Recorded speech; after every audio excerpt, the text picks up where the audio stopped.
اب پاکستان پر جو تسلط کی جا رہی ہے that is the fourth generation war. اب یہ مسلمان ملت کو مزید چھوٹے چھوٹے ٹکڑوں میں کرنا چاہتے ہیں, اور مشرق اور مغرب کے کفر کی راہ میں اگر اللہ نے کوئی آخری چٹان قائم کی ہے تو یہ اللہ کے حکم سے یہ پاکستان کی ریاست ہے. آج انہوں نے 1948 کے بعد کہا تھا, 47 کے بعد کہا تھا کہ یہ پاکستان بچے گا نہیں. اللہ کے فضل سے ہم بچے ہوئے ہیں.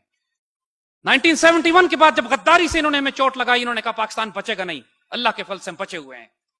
جب ہم نے سوویت یونین سے ٹکر لی, دنیا نے کہا اب تو پاکستان بچے گا ہی نہیں. ہم ہیں, وہ نہیں ہیں.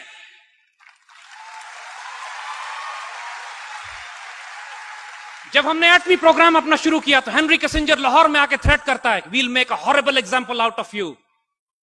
اللہ کے فضل سے we are still here and we'll make a horrible example out of you.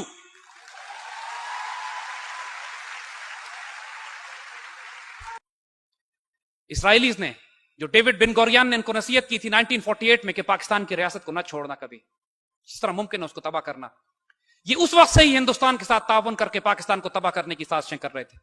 1967 میں جو سب سے بڑی چوٹ ہمیں لگی کہ جب انہوں نے, اسرائیلیوں نے بغیر کسی اعلان کے 3 مسلمان ملکوں کو, ایئر فورس کو اور آرمی کو تباہ کر کے رکھ دیا. Jordan, Syria, Egypt. مسلمان ملکوں کی فضائیہ زمین پہ ہی تباہ ہو گئی. عید کے دن انہوں نے حملہ کیا جب مسلمان عید منا رہے تھے, اور مسلمان ملکوں کی فضائیہ تباہ ہوتی ہے.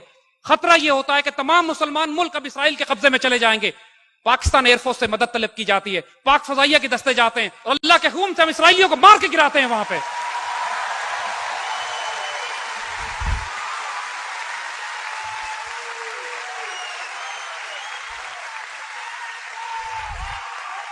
نائنٹین 1965 میں, اس سے پہلے اللہ کے فضل سے ہم انڈین ایئر فورس کا غرور خاک میں ملا چکے ہوتے ہیں.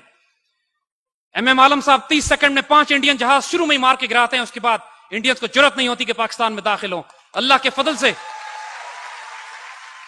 1967 میں بھی ڈسٹروائے دی اسرائیلی ایئر فورس. ان کا خطرہ جو مسلمان ملت کو ہوتا ہے وہ ٹل جاتا ہے. 74 میں ایک دفعہ پھر مسلمان ملت چیلنج ہوتی ہے, عرب اسرائیلی جنگ پھر ہوتی ہے, پھر پاک فوج جاتی ہے, پاکستان ایئر فورس جاتی ہے, ہمارے ایئر ڈیفنس یونٹس جاتے ہیں, اور پھر مسلمان ملکوں کا دفاع کیا جاتا ہے. 1995-96 میں بوسنیا خطرے میں پڑتا ہے, پھر پاکستان فوج کے دستے وہاں پہ سربز کے خلاف مقابلہ کرتے ہیں. اور آج یورپ میں اگر کوئی مسلمان ملک ہے صرف اس لیے کہ اللہ کے فضل سے پاکستان نے ان کی مدد کی تھی. 1998 میں اللہ کے فضل سے ہم نے نیوکلیئر ایکسپلوژن کیا, اور اللہ کے فضل سے انڈونیشیا سے لے کر موراکو تک مسلمانوں نے اس طرح چراغاں کیا جیسے پوری امت مسلمہ میں عید کا دن اس دن تھا, 28 مئی 1998.